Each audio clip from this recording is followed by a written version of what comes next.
त्यांना दाखवतो ना की नाही सगळ्यांना सोबत.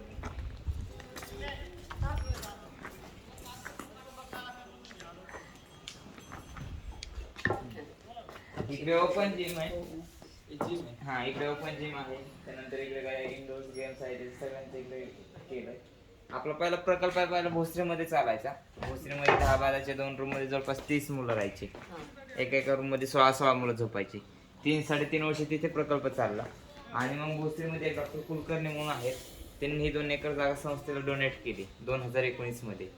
आणि जून 2019 मध्ये मग प्रकल्प सगळा इकडे शिफ्ट केला. पण इथं आलं तेव्हा इथं काही नव्हतं, सगळं ओपन लँड होतं. आजूबाजूला बाजूला फॉरेस्ट आहे, जंगल आहे सगळं. मग सुरुवातीला सगळं साफ करून एक छोटंसं घर बांधलं, सगळेजण इथं राहायला आलं. आणि तिथून पुढं मग आता एक गोष्टी तर डेव्हलप केली. हे सुरुवातीचे फोटो आहेत भोसरीचे.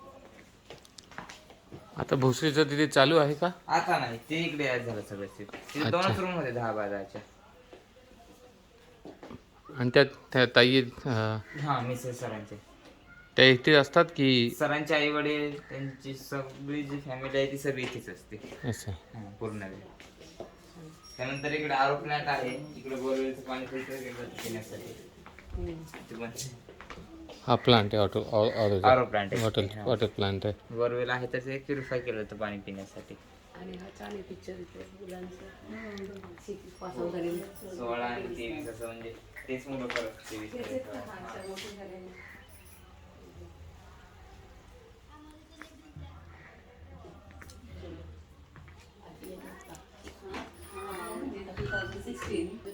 तर आज आपण सगळे स्नेहवन इथे विजिट देत आहोत आळंदीजवळ पुण्याला. आणि हे आपले श्रीकांत आहे परत.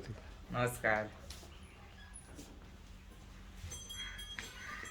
तुम्हाला एक व्हिडिओ मी पाठवत जाईन. इथे गौ पालन चाललेलं आहे, त्याचं सगळं दूध आणि तूप इथल्याच बालकांना मिळतं. इथे नंतर हा प्रकल्प आहे तो सगळा सोलारवरती चालतो. हे जे घर आहे या घरावरती जे सोलार पॅनल्स आहेत आणि तिथून मग जी इलेक्ट्रिसिटी निर्माण होते ती सगळी इथे स्टोअर केली जाते. आम्हाला जी इलेक्ट्रिसिटी लागते अगदी फॅन कूलर फ्रीज सगळ्यांसाठी ती सगळी इथेच आम्ही इथे तयार करतो. जवळपास तिथे 11 किलोवॅटची जी कॅपॅसिटी आहे, त्यामुळे 3-4 दिवस जरी ऊन नसेल तरी ते आम्हाला पुरते. सगळा प्रकल्प आहे सगळा सोलारवर चालतो. 11 किलोवॅट्स. हां 11 किलोवॅट्स.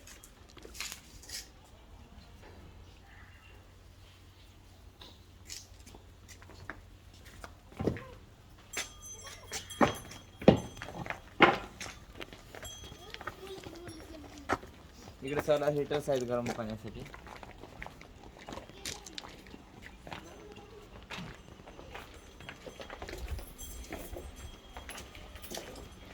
नंतर सगळा प्रकल्प आहे, सगळा प्रकल्प असं रेन वॉटर हार्वेस्टिंग केला.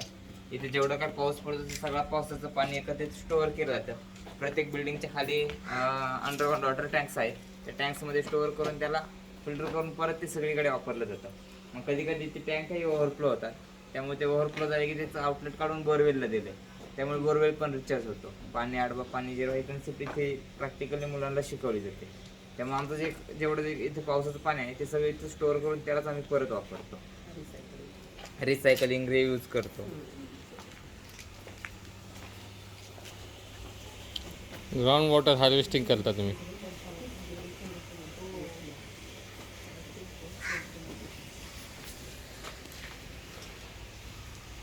त्यानंतर इथे बाहेर सिस्टीम आहे. इथे गौशाळा आहे. आता जवळपास गौशाळेमध्ये 15 गिर गाय आहेत. मग ते गायांचं जे शेण निघतं किंवा किचनचं जे वेस्टेज असतं आपण ज्याला ओला कचरा म्हणतो त्याच्यापासून इथे गॅस तयार केला जातो. 2019 मध्ये 1000 लिटर पासून सुरुवात केली. आज जवळपास आमच्याकडे 5000 लिटर गॅस तयार होतो. आणि किचनमध्ये जो कुकिंगसाठी गॅस लागतो त्यातला 95% गॅस आमचा इथेच तयार होतो. ही सगळी त्याची सिस्टीम. इथून जो गॅस तयार होतो तो पाईपने किचनला तिकडे सप्लाय केला. तो तिकडे गेला किचन. हे असं वापरता येते. कॅम्पसमध्ये जवळपास 200 फळांची झाडं लावली, भाजीपाला लावण्यात थोडाफार त्याला ते खत म्हणून वापरता येते. आणि ते जास्त होतं कसलं? भरपूर निघते. ॲक्सेस येतो का? कशाचा ॲक्सेस तयार होतो का हसलर? ऍक्सेस म्हणजे का गरजेपेक्षा जास्त तयार होतो का असं म्हणा? नाही झाला तरी ते स्टोर करू शकतो. तिकडे गौशाळा आहे. हां. सगळे गेले आहे तिथे. मोठे दूध वगैरे मुलंच काढतात. हां. दूध काढणं, त्याचं पनीर बनवणं, त्याच्या भाज्या बनवणं. तिकडे तसं इथे मुलाला शिकवलं. हो. एखाद्या हॉटेल मॅनेजमेंटमध्ये तशीही काही मुलं आहेत. ते करतात सगळ्या गोष्टी.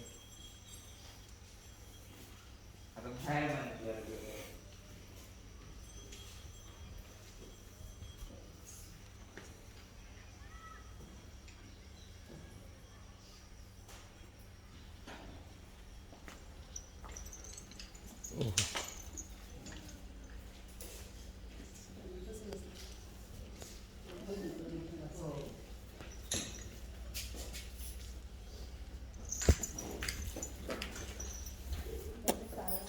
बाहेर मामा कधी का काय चेक करते पेटायला लागलं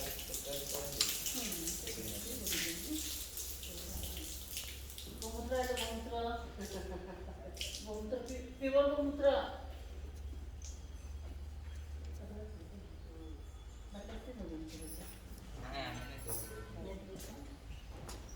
ते धरून किती दिवस नाही इकडे आम्हाला लागलं तेवढे पुता कारण एवढे मोठ्या गाय येतात.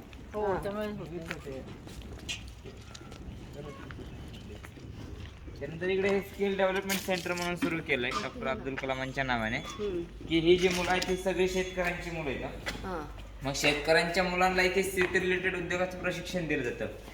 पोटॅटोचे चिप्स कसे बनवायचे, त्यानंतर तेल कसं बनवायचं, डाळी कशा बनवायच्या, पापड कसे बनवायचे, मसाले हेच इथं मुलांना ट्रेनिंग दिलं जातं. इन फ्युचर त्यांच्या गावामध्ये जाऊन स्वतःचा बिझनेस सुरू करू शकतात. म्हणून हे सगळे जे ॲग्रो प्रोडक्ट्स असतात शेती रिलेटेड त्याचे मशीन तयार करतात. हा तेलाचा घाण आहे. वेगवेगळ्या तेल बियापासून तेल निर्माण होऊ शकतो. सूर्यफूल असेल, शेंगदाणा असेल, त्यानंतर कांबळ असते. हे हा जो सेटअप आहे चिप्स बनवायचा आहे. एकामध्ये बटाट्याचं साल काढलं होतं, एकामध्ये चिप्स बनवले होते, एकामध्ये फ्राय केले. ते पलीकडचं आहे ते मसाले बनवण्याचं आहे. कोकणातलं आहे ते दाल बनवण्याचं आहे. त्यानंतर इकडे हायर एज्युकेशन पुस्तकांचा ग्रंथालय आहे ज्यामध्ये की सगळी UPSC MPSC ची बुक्स आहेत. त्यानंतर सगळे मॅनेजमेंट, फायनान्स, कम्प्युटरची पुस्तकं आहेत जे की 12वी नंतर ग्रॅज्युएशन साठी लागतात. त्याची सगळ्यांची इकडे वेगळी लायब्ररी आहे. तुझा काय प्लॅन आहे BCA नंतर? कम्प्युटर मास्टर्स करणं, नंतर डेटा अनालिटिक्स मध्ये वगैरे मला इंटरेस्ट आहे, त्यामध्ये जॉब. आणि मग पुढे जॉब करणं IT मध्ये. छान. ते पापड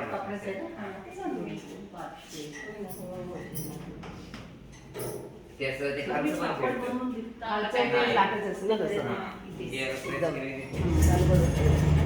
काय होतं त्याच्यामध्ये? पापड बनवण्यासाठी इथं बनवायला सगळे छोटी मुलं येतात. 5वी-6वी गटात जास्त मुलं आहेत, मोठी मुलं कमी येतात.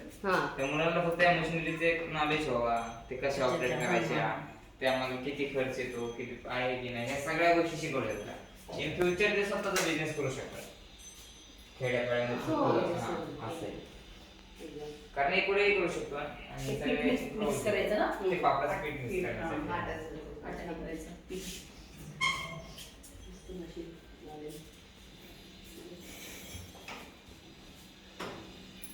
छान.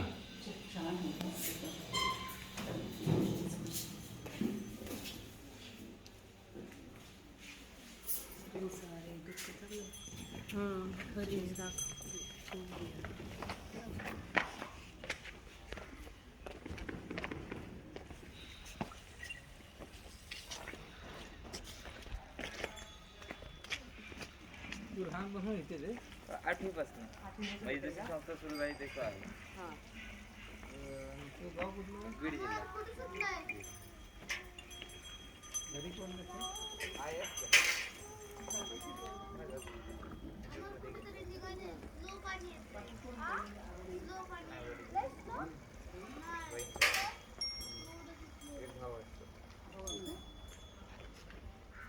Yes, sir.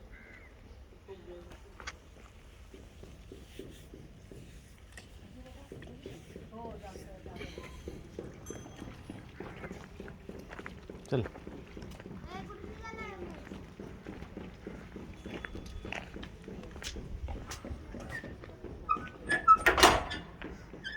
इकडे हे कंटेनर्स मध्ये इकडे क्लासरूम बनवलेत आम्ही आणि ते नवीन ग्लोबल क्लासरूम म्हणून कन्सेप्ट सुरू केलाय की 2 महिन्यासाठी फॉरेनचे टीचर्स इथे मुलांना शिकवतात ते व्हॉलंटिअरिंग करण्यासाठी 2 महिने इथे येतात 2 महिन्यानंतर परत जातात परत दुसऱ्या देशात ते 2 येतात इथे येऊन ते मुलांना शिकवतात इंग्लिश कम्युनिकेशन सायन्स मॅथ असे इथे 2 क्लासरूम बनवतात कंटेनर्स मध्ये आता आमच्याकडे श्रीलंकेवर नाही आहे आतापर्यंत जपान केनिया दुबई व्हिएतनाम चेक रिपब्लिक देशातून येऊन गेले ऑलिम्पियाड आता पुढच्या महिन्यामध्ये परत ऑस्ट्रेलियावर नाही ऑस्ट्रेलियन ठीक आहे ऑस्ट्रेलिया जपान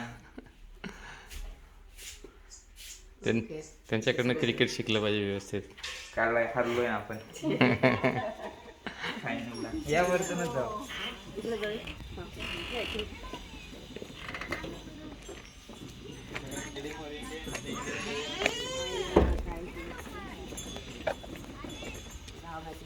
सगळे इंडियन होते म्हणून हरलो. ते काय आहे हे इथे सेम क्लासरूम 2 क्लासरूम होते अच्छा सगळे इंडियन होते अच्छा छान आहे क्लास ऑस्ट्रेलिया असं माहिती असतं. कापूस वरतीच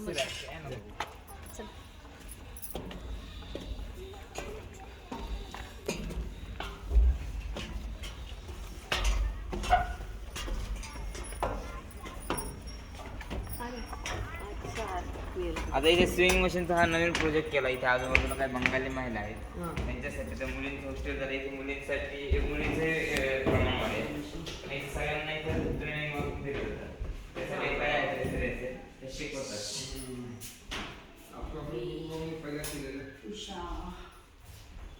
वरती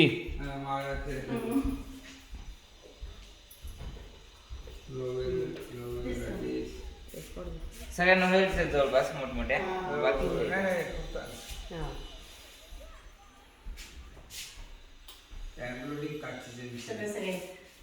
मग ते शिकवलं हो दिस आर कॉल्ड काय आहे ते हां आजूबाजूच्या महिलांना पण मुलांना इथे शिकवतात शिकवायला गेलं बिडिंग मशीन सगळे बिल्डिंग बिल्डिंग सगळं आणि full shuttle machine sir very nice शिलाईसाठी खूप छान ते शिलाईसाठी त्या पिको फॉलचे पिको फॉल ती बिल्डिंग आणि हे शिलाई हे आमच्या वडिलांचा जुना व्यवसाय आहे अच्छा हा पहिला 50 वर्षापूर्वीचा सगळ्या मशीन आम्हाला माहिती आहेत सगळे माहिती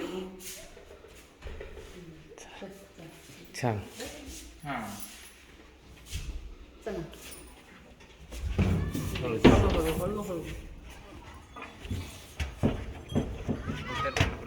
हो हो चपला किती गौ माता आहेत इथे हां किती गायी आहेत एकूण 15 आहेत ना 15 गायी आहेत का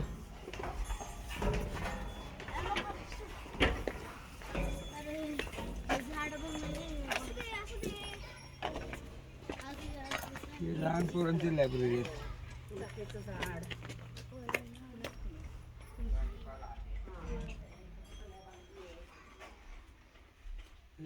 लहान पोरांसाठी आहे.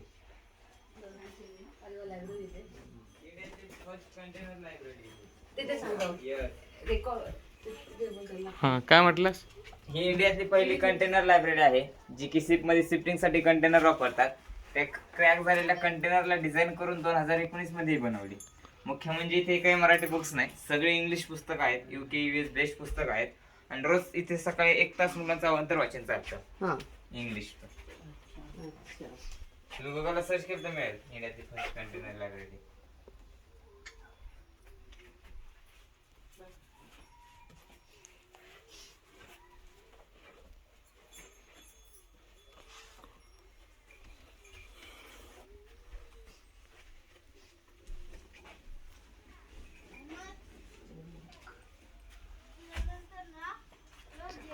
छान मस्त एकदम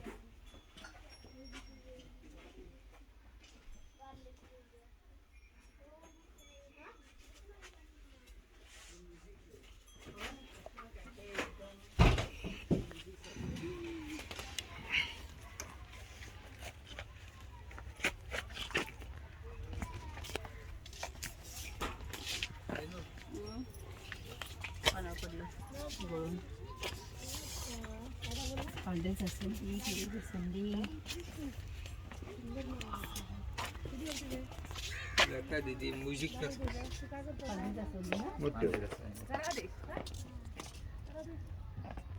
इकडे म्युझिक सेंटर आहे.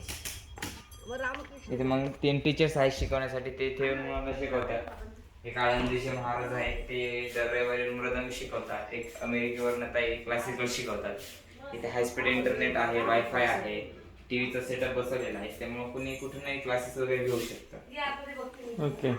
आणि इंटरनेट कुठून चालतं आपल्याकडे? इथे फायबर ऑप्टिक केबल घेतलंय ते. Connection fibre optic. कनेक्शन घेतलं. येस. सगळे इक्विपमेंट्स आहेत. अगदी बासरी माउथॉर्गन पासून ते गिटार पर्यंत आहे. आणि लाईट? जे आवडतं ते शिकवलं जातं. आणि लाईट तर सोलर. आणि लाईट तर काय जायचा प्रश्नच नाही तुमच्याकडे. सोलरच आहे. सोलर आहे संपूर्ण. स्वतःचा ट्रान्सफॉर्मर स्वतःच ट्रान्सफॉर्मर बसून घेतला. हां म्हणजे लोड सेटिंग वगैरे वाढले ना नवीन बिल्डिंग. मग ते ट्रान्सफॉर्मर ते बाहेरची इलेक्ट्रिसिटी झाली. पण आता बरंच कन्स्ट्रक्शन वगैरे वाढलंय त्याच्यामुळे घेतलं. आम्हाला बसवायचं. त्यांना